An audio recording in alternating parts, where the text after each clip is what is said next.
Bonjour à tous, aujourd'hui dans Sans filtre, j'accueille Candice Park, qui est Fire and Hills Chief. Tu nous expliqueras Candice après. C'est une femme au cœur d'un système sous tension, là où tout peut basculer en quelques secondes. On va parler de responsabilité, de pression, de vocation, de doute et de sa personnalité. Pas de discours formaté, juste des réponses vraies et pas des réponses toutes faites. Bonjour Candice et bienvenue dans Sans filtre. Bonjour à vous. Est-ce que tu pourrais d'abord commencer par te présenter toi personnellement? Oui, du coup, Candice Park, du coup, TIF du SAMC et également sergent d'armes dans l'association Morticienne. D'accord. Et du coup, tu pourrais nous expliquer, nous présenter ton rôle au sein de l'hôpital? Bien sûr, du coup, je suis à la tête depuis plus d'un an. Ouais, c'est ça, depuis un an et 2 mois, je crois. Du coup, je dirige l'entièreté des services hospitaliers de l'État. Donc, je gère tout ce qui est administratif, les relations entre services, donc avec le SASP ou le gouvernement, et également l'effectif au sein de l'hôpital. Oui, donc c'est pas rien. Et Non, qu'est-ce c'est qui beaucoup t'a de travail. donné, oui, et qu'est-ce qui t'a donné envie à l'origine de travailler déjà dans le milieu hospitalier? Le service psychologique. C'est ça D'accord, donc tu étais qui m'a partie donné pour envie. un... Ok. Et de soignante à directrice, comment s'est construit ton parcours? Justement, en rentrant à l'époque, donc quand dans l'État il y avait deux hôpitaux, je suis rentrée dans dans l'hôpital du Nord, donc le BCMC, et Ouais. on m'a formée pour tout ce qui est soins, opérations. Puis après j'ai repris le service donc PSF, psychologique et psychiatrique, et après j'ai gravi tous les échelons petit à petit au fur et à mesure des années. Ok. Et pour savoir, ça ressemble à quoi une journée type d'une directrice d'hôpital? Ouf, Mhm. très bonne question. J'ai pas vraiment de journée type, c'est toujours aléatoire. Donc, je gère l'effectif, donc répondre aux questions qu'ils ont ou comment ça s'appelle, aux cas un petit peu plus compliqués qu'ils peuvent avoir au sein de l'hôpital. Bien sûr, faire le réassort, gérer également les services publics, donc SASP, gouvernement, gérer les citoyens. Ouais. Donc ouais, non, il y a pas mal de petites choses en tant que TIF. Et quand est-ce que qu'une directrice d'hôpital prend des repos? Quand est-ce qu'elle prend du recul avec tout ça? Bonne question, il faudrait que j'en prenne. En fait, Je t'es tout suis le temps toujours là. sollicitée. C'est ça, toujours. De temps en temps, Ok. je laisse au second l'hôpital, mais effectivement, j'aime bien savoir ce qui se passe au sein du SMC. Ouais, c'est difficile de lâcher Oui, tes effectifs comme ça. même si je leur fais confiance, j'aime bien quand même. T'y es attaché, oui. C'est ça. Ok. Et est-ce que je pense que t'as dû, bah, du coup, c'est la direction, donc tu dois prendre des mesures. Est-ce que tu as des décisions qui ont été très très difficiles à prendre au cours de ta Oui, carrière? oui, il y en a eu plusieurs, hein. Que ça Tu as soit des pendant exemples? les événements malheureux qu'on a pu avoir, que ça soit quand le pont de Caillou a explosé, quand le chimiste, ou même à l'époque du tsunami. Enfin, c'était vraiment des choses assez compliquées à prendre. C'est-à-dire, quel genre de décision tu dois prendre? Je peux pas trop rentrer dans les détails parce qu'il y a la confidentialité, mais des fois, effectivement, par exemple, pour le chimiste, il y a des fois où des agents se faisaient PO et devaient faire certaines choses pendant les PO, Ouais, et malheureusement, des fois, ça peut intervenir sur le médecin à proprement parler. ok. J'avais une question concernant la mort et est-ce que c'est toi qui prends la décision qu'un patient est mort ou le médecin peut la prendre de lui-même? Tout médecin est apte à diagnostiquer une personne qui est delta. Ok. Est-ce que ça arrive souvent et comment c'est géré? Malheureusement, la mort, ça fait partie de notre quotidien. Euh, comment, du coup, le médecin se prend en charge le patient. S'il n'a plus aucun signe vitaux, il le déclare delta et après, on l'amène à la morgue pour faire donc de la thanatopraxie. D'accord. Et Et vis-à-vis de ça, certes, il y a des formations, mais Mmh. je veux dire, comment c'est géré, en interne? Est-ce qu'il y a des cas plus durs que d'autres? Des fois, oui, parce que des fois, malheureusement, on tombe sur nos proches, Oui. donc et on les reconnaît pas forcément de suite parce que des fois, les corps ne sont pas forcément, indemnes. Et est-ce qu'il y a un protocole? Est-ce qu'un médecin soigne un proche ou c'est plutôt Normalement, déconseillé? on a interdiction de soigner un proche parce que justement, Oui, on est affecté. Malheureusement, pour les deltas, si malheureusement, il n'a pas tous ses membres et qu'il n'est pas forcément reconnaissable, c'est juste qu'on prend les papiers d'identité et oui, qu'on se rend compte, oui, effectivement, ça fait un choc. Et dans ces cas-là, le médecin peut également, s'il en sent enfin, nécessaire, de prendre rendez-vous avec un psychologue pour en parler. On est toujours à d'accord. l'écoute s'il y a le moindre souci. Et est-ce que tu exerces en tant que psychologue? Un peu moins, parce que maintenant j'ai un petit peu Oui. moins le temps, mais effectivement, je suis toujours psychologue et psychiatre. Et en tant que directrice, tu peux prendre, tes collègues comme, patients pour les Oui, soulager un peu? OK. oui, oui. Oui. Et concernant les budgets et la qualité des soins, moi j'avais une grande question. On a Mhm. vu que vous aviez un tout grand, et bel hôpital, ici en ville, Oui, qui a coûté aux citoyens, au gouvernement, à tout le monde. Tout le monde y a mis, un effectivement. peu. Mais par rapport à la qualité des soins, est-ce que ça a amélioré la qualité des soins? Est-ce qu'il y a un rapport avec l'argent? On voulait savoir si, en Amérique, à Los Santos, ici, Les soins n'ont pas spécialement augmenté vis-à-vis de ça, hein, si c'est ça vraiment la question. Les soins sont mieux organisés dans le sens où l'hôpital est déjà beaucoup plus grand, donc beaucoup plus de blocs. Et également, du coup, maintenant, on est vraiment aux pointes de la technologie niveau appareil. OK. Et du coup, il y a des pensées en ville, qui disent qu'un bel hôpital, c'est bien, mais par contre, il y a de moins en moins de médecins ou de dispo, comment tu ressens ça de l'intérieur? Ça fait mal parce que moins de médecins, je suis d'accord. Là-dessus, je pourrais jamais dire le contraire. On est, de toute manière, n'importe quel hôpital est en sous-effectif au niveau médical. Ouais. Mais on fait le maximum pour être présent et c'est pas forcément facile parce qu'on passe notre temps, certes, à soigner, parce que c'est notre vocation, on a prêté serment, Mmh. mais des fois, on a une surcharge de travail qui est beaucoup plus colossale, alors que les citoyens feraient un petit peu plus attention, rouleraient ne serait-ce que moins vite. Déjà, ça Oui, nous enlèverait pas mal de grosses charges. d'accord, donc en Donc, fait, c'est au niveau national, en fait. c'est ça. On manquera toujours de On médecins. manquera toujours, malheureusement, si c'est un milieu qui ne fait pas de cadeaux. OK. Et concernant votre, serment, d'Hippocrate, c'est ça? Mhm. Ça fonctionne dans quelles circonstances, en fait? En tout lieu, en toute heure, ou que quand vous êtes, en service? Non, toujours. Même hors service, Ouais. on a prêté serment. Donc, malheureusement, un médecin, c'est un petit peu comme le SSP, on est toujours, de Oui, toute manière, dans les services publics, on est toujours en service. Après, il y a des nuances dans le sens où vraiment, si c'est un petit soin, on va appeler ça comme ça, une petite égratignure ou quelque chose qui n'est pas vital, le oui. médecin n'est pas dans l'obligation de soigner. Par contre, si la personne est en danger de mort, Mmh. là, effectivement, nous sommes obligés d'intervenir. Oui. OK. OK. Et aujourd'hui, vous avez des priorités pour l'hôpital ou tout est OK?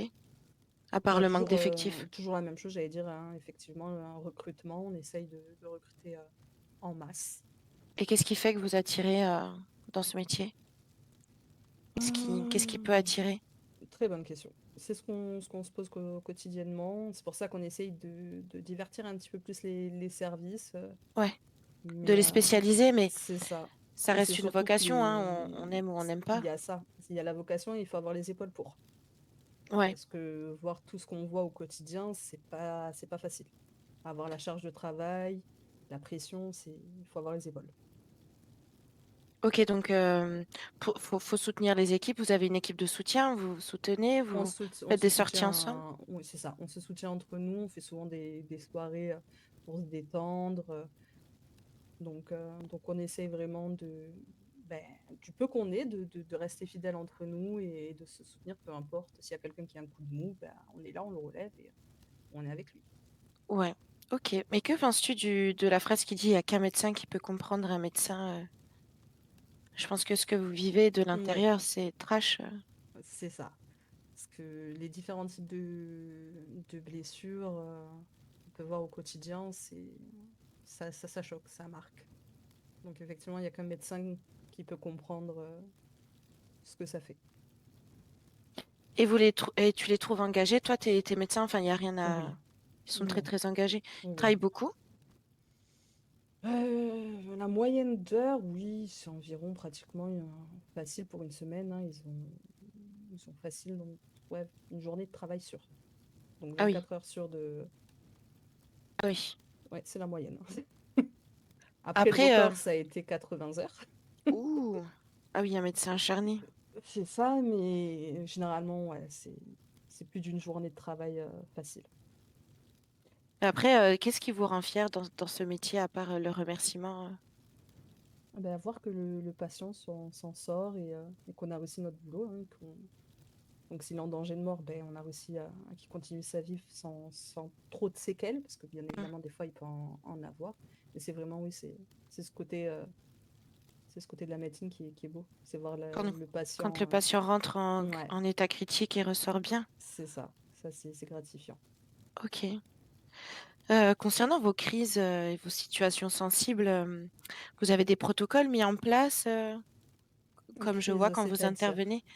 Ben, les crises sanitaires, quand vous êtes Mhm. appelé par les services publics, quel que Oui, oui, soit le on service. a des protocoles pour tout type de situation, même si des fois, les situations, on les a pas trop prédits. Donc, Mais faut s'adapter effectivement, aussi. c'est ça, on s'adapte beaucoup.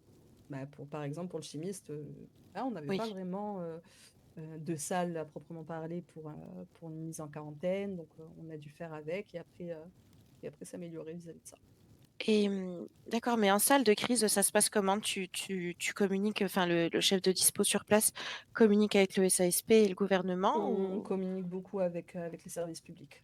vous avez des radios communes, ou vous êtes Oui, on peut. physiquement en communication? Ok. On peut radio commune, en physique ou même au téléphone. Là-dessus, on reste tous ensemble à soutenir pendant les moments de crise. Et du coup, personnellement, je suppose que tu as le regard changé enfin, tu as un regard différent sur la vie, sur la mort. Oui, par exemple, à force de travailler au SAMC, on a déjà un visu assez particulier au niveau de la mort.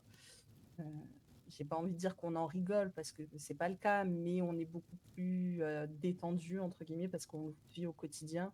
Si on relâche pas, on va dire deux trois petites blagues entre nous, Oui, euh, ben, au bout d'un moment, on ne supporte plus la charge. Donc effectivement, faut évacuer comme ça, ouais. c'est ça. Avec tout ce que j'ai vécu, ouais, j'ai une relation un petit peu particulière avec la vie. Hmm. Et si tu avais carte blanche sur tout, qu'est-ce que tu recruterais? Qu'est-ce que tu prioriserais comme soin? Ben, compliqué comme question. Tu recrutes que des médecins, généralistes, urgentistes, ou autre chose? Je pense faut un tout.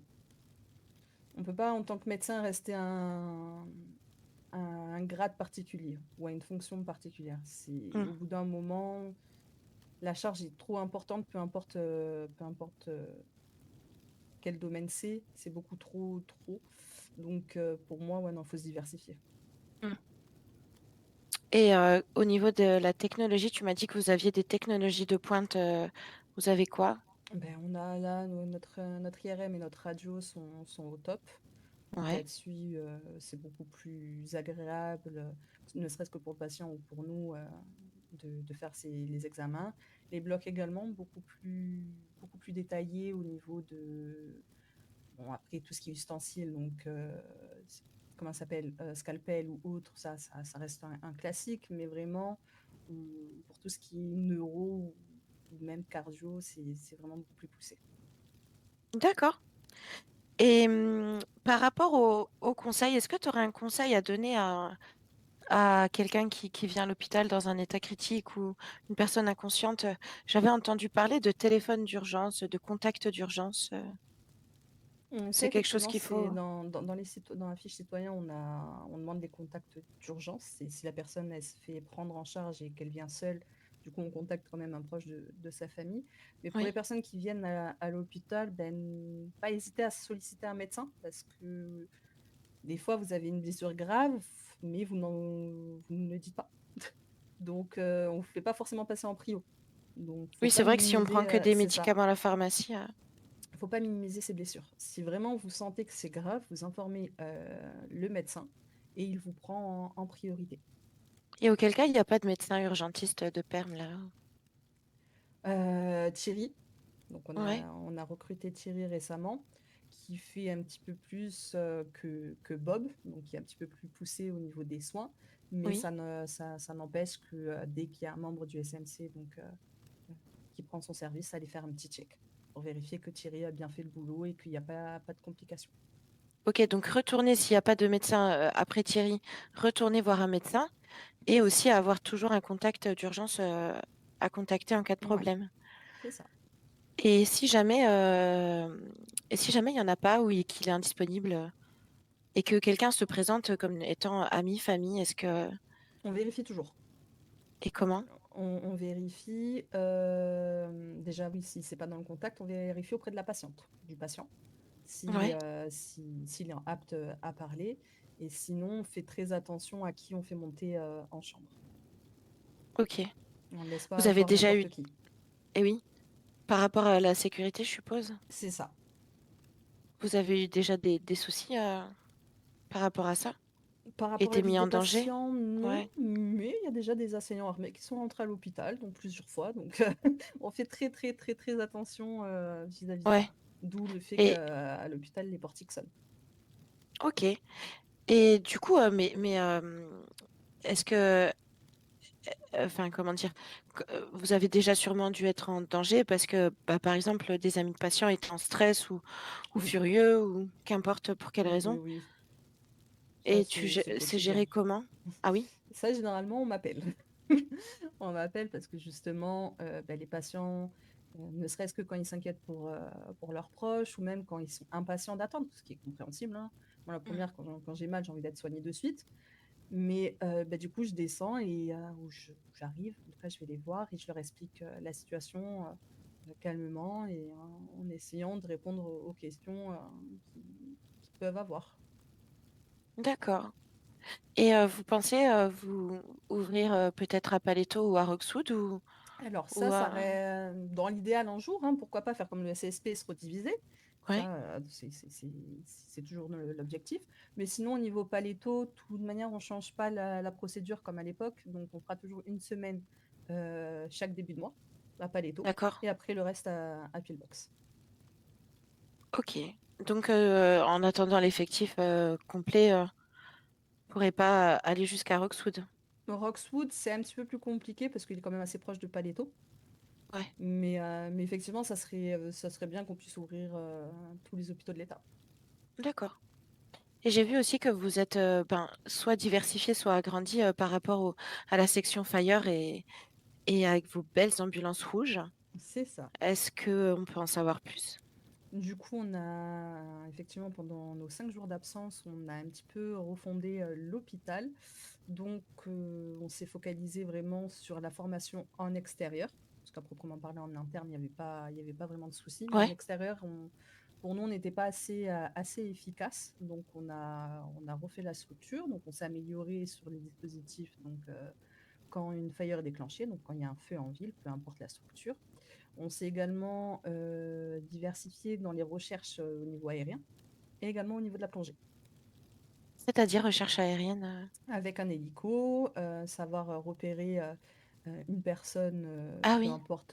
peu importe où elle se trouve, et après pouvoir aller Ah donc la vous cherchez secourir. les victimes, Mhm.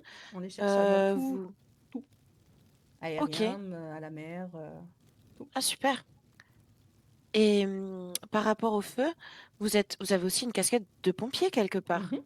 Oui, oui. Donc une condition physique, Ah qu'il ouais, faut, SMC, oui, qu'il faut faut avoir du cardio, hein.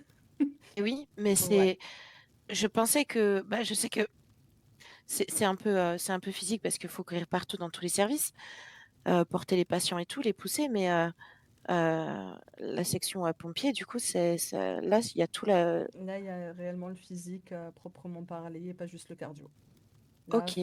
faut avoir une bonne endurance, faut avoir la force nécessaire pour porter l'équipement qui facile 20 kilos avec Oui. la bouteille, plus porter le patient s'il y en a un. Oui. Donc effectivement, faut être Donc en solide. fait, à l'intérieur, vous êtes face à des situations critiques, face à la mort, constamment et à l'extérieur face au feu ou Exactement. aux autres situations, critiques aussi. Ah oui, Oui. c'est pas un mince métier quelque Non, part. non. Faut avoir plusieurs casquettes, hein. Et du coup, comment on fait pour être médecin aujourd'hui, ici? On a la chance, c'est qu'on est quand même un hôpital pardon, universitaire. Donc c'est qu'on Ouais. forme en interne. Donc même si les personnes n'ont pas les connaissances nécessaires, on vous les apporte. Ah donc Le vous tout, formez, on les forme, médecins aussi de c'est ça, demain? OK. exactement. Ah, je savais pas que c'était un hôpital Tu universitaire. Donc sais, en fait, OK, d'accord. Mais il faut les inviter à venir nous sauver la vie parce que exactement. OK, d'accord. Et est-ce que tu as déjà connu des moments de doute? Au quotidien, hein. C'est après tant d'années, oui, effectivement, on a toujours un doute, se dire est-ce qu'on fait bien le boulot? Est-ce qu'on est assez efficace? Est-ce que si on changerait pas, par exemple, de direction, est-ce que l'hôpital serait pas mieux géré? Comment? Il y a plein de questions qui viennent comme ça. Ouais. Après, c'est l'être humain, il a tendance à se remettre en doute régulièrement, hein. Bah, bah oui, quand on traite la vie humaine, mieux vaut se mettre en doute. Mais pas dans la remise en question, mais plutôt dans le doute, bam, tu arrives devant une situation comme le chimiste, que tu n'as jamais vu, que personne n'a jamais vu. Est-ce que tu te dis pendant 2 secondes, «Putain, comment je vais faire?» Oui, Alors que tout repose sur tes épaules, quoi. oui, oui, oui. Mais après OK. ça, j'ai de la chance quand même d'être bien encadré, c'est-à-dire que le TIF nous sollicite et lui qui est plus habitué à tout ce qui est, on va dire, situation de crise, mais vraiment de crise, hein, vu sa carrière. Et après, on communique. La communication, c'est clé. Et oui. Et après, on essaye de diviser le problème pour pouvoir gérer petit à petit et au lieu de tout gérer d'un coup. Donc Et ça, tu as c'est une déjà pensé à priorité. tout arrêter? Oui, Et oui. ouais, déjà au C'était chimiste, hein, ouais, je faisais partie des 4 personnes qui devaient démissionner. OK. Donc, on avait 72 heures, si je dis pas de bêtises, pour démissionner. Donc, on se remet un petit peu en question à ce moment-là. Est-ce qu'on le fait, on le fait pas? Si on le fait, ok. Si on le fait pas, il y aura des répercussions. Et après, au quotidien, oui, il y a toujours cette petite question qui passe par la tête. Et qui te soutient, toi? Qui te soulage, dans tes moments de doute ou Des collègues. que les collègues? Il y a pas un Mais monsieur Park? si, mais il est beaucoup, beaucoup occupé, mais il me soutient. Oui, Mais c'est également surtout les collègues qui sont sur le terrain avec moi. d'accord. Donc, qui, Et quand tu es à qui... la maison, tu peux parler librement ou Oui, tu gardes ça pour les collègues ou non, je peux parler librement. Après, je suis quelqu'un quand même qui prend tout sur soi, donc ça, c'est un de mes défauts. Mais je d'accord, fais donc avec et j'ai mon entourage, mes proches qui m'aident avec tout ça. ouais, quand tu vois que tu es sur le bord, d'exploser, tu vas voir tes collègues? Mes collègues, les membres de mon club, donc oui, oui, Ah oui? oui. C'est vrai, oui. Donc je Heu, suis bien épaulée. Bah, super. Bah, écoute, merci. Merci pour tout ça. Est-ce que tu aurais un petit mot à dire, à ceux qui nous écoutent, Faites pour attention à conclure? vous. Faites Oui. attention à vous et on fait au maximum pour vous soigner le plus rapidement possible. Faut juste être patiente de temps en temps et soyez agréable avec les médecins, parce que c'est quand même eux qui vous soignent. Et on sait que ça Ouais, en met bien du sûr. temps, mais on fait Ah, notre vous avez possible pour être le plus efficace et le plus rapide. et oui, vous avez notre vie entre les mains. Bah, écoutez, écoute, merci beaucoup. À diriger un hôpital, je vois que c'est pas une mince affaire. C'est pas juste des chiffres, des plannings, je vois ça. C'est le poids des vies humaines, finalement. Oui, c'est beaucoup, beaucoup de boulot, mais ça va. On est solide et on tient et on sera toujours là pour vous. Eh ben, écoute, merci beaucoup, Candice Park. Merci pour cette prise de parole honnête. Avec plaisir. Merci à vous d'avoir, regardé sans détour ce podcast. Voici à quoi représente vraiment la direction d'un hôpital. Des choix difficiles, une charge mentale extrême et aussi le sentiment, profond de l'engagement. Très bonne soirée à vous. Bonne soirée.